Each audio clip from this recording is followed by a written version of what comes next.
الحمد للہ وکفا وسلام علی عبادہ الذین اصطفیٰ اما بعد اللہم صلی وسلم وبارک علی سیدنا محمد وعلی آلہ واصحابہ وازواجہ کما تحب و ترضی عدد ما تحب و ترضی۔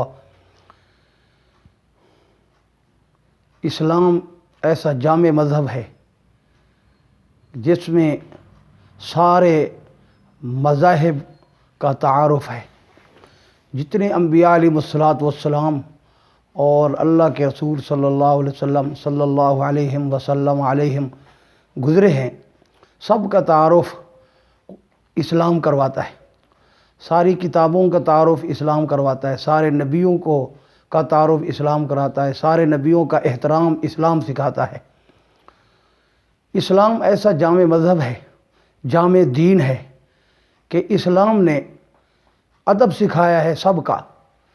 اسلام میں مسلمانوں کو یہ تعلیم دی گئی ہے کہ جیسے اپنے نبی کی گستاخی کفر ہے، اسی طرح کسی نبی کی گستاخی بھی کفر ہے۔ جیسے اپنے نبی کو حضرت محمد رسول اللہ صلی اللہ علیہ وسلم کو اللہ کا سچا نبی ماننا ہے، پہلے نبی جتنے اللہ کے گزرے ہیں، رسول گزرے ہیں، سب کو سچا ماننا ہے۔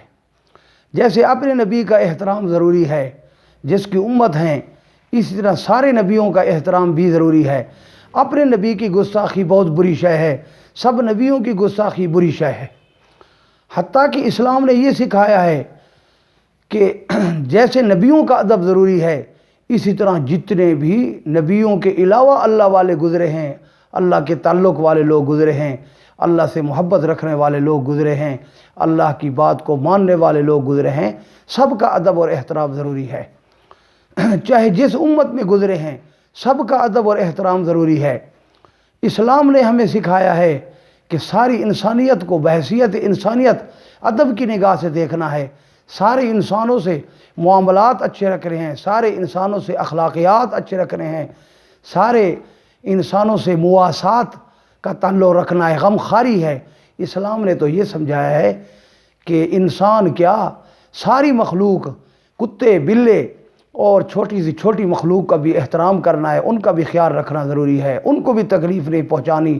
اسلام تو ایسا سلامتی والا مذہب ہے، اسلام تو ایسا سلامتی والا مذہب ہے جو سکھاتا ہے باطل مذاہب میں سے بھی کسی کے مذہب کی تضحیق اور توہین کا انداز نہیں اختیار کرنا، بلکہ انہیں سمجھانا ہے کہ صحیح یہ ہے، صحیح رستہ دیکھو۔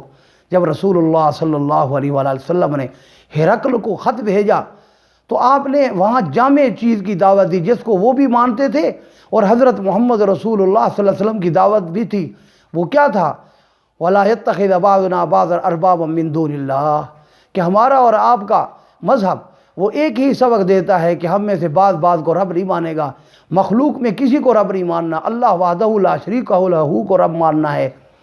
تو رسول اللہ صلی اللہ علیہ وسلم نے اس انداز میں دعوت دی ہے۔ اس وجہ سے اسلام میں سراسر سلامتی ہے۔ اسلام نے تو والدین کا ادب سکھایا ہے، اسلام نے تو یہ سمجھایا ہے کہ رب کی رضا والد کی رضا میں ہے، رب کی ناراضگی والد کی ناراضگی میں ہے۔ اسلام نے تو یہ سکھایا ہے کہ جنت ماؤں کے قدموں کے نیچے ہے۔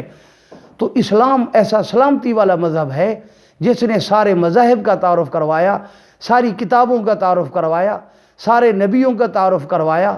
اللہ کا تعارف پہلے نمبر پر ہے اسلام میں، کیونکہ مذہب جو آسمانی مذاہب ہیں، مذہب ہی نے خدا کا تعارف کرایا۔ خدا کا تعارف اس وقت نہیں ہوتا جب مذہب کا انکار کر دیا جائے۔ مذاہب جتنے بھی گزرے ہیں ان نے پہلے خدا تعالیٰ کا تصور ہے، اور کائنات کے خدا کا انکار کرنا یہ سب سے پہلے انسانیت کے لیے لڑائی کا باعث ہے، جھگڑے کا باعث ہے۔ اور خدا تعالیٰ کا تصور اور خدا تعالیٰ کو ماننا، خدا تعالیٰ کا وجود ماننا، کائنات کا مالک اور رب ماننا، کائنات کا بنانے والا چلانے والا ماننا، سب کو اسی کے ہاتھ میں ماننا، سارا کرتا دھرتا خدا کو ماننا، یہ پہلی سیڑھی ہے اس بات کی کہ اس سے امن قائم ہوتا ہے، آپس میں جھگڑے فساد ختم ہوتے ہیں۔ خدا تعالی ہمیں اپنا تعلق کامل نصیب فرمائے اور آخرت کی طرف متوجہ فرمائے، اور ہمیں آپس میں احترام اور محبت نصیب فرمائے۔ وآخر دعوانا الحمدللہ رب العالمین۔ دوستو، اگر ہماری ویڈیو آپ کو اچھی لگے تو ہمارے چینل کو ضرور سبسکرائب کریں اور بیل آئیکن کے بٹن کو پریس کریں تاکہ ہماری ویڈیو آپ تک پہنچ سکے.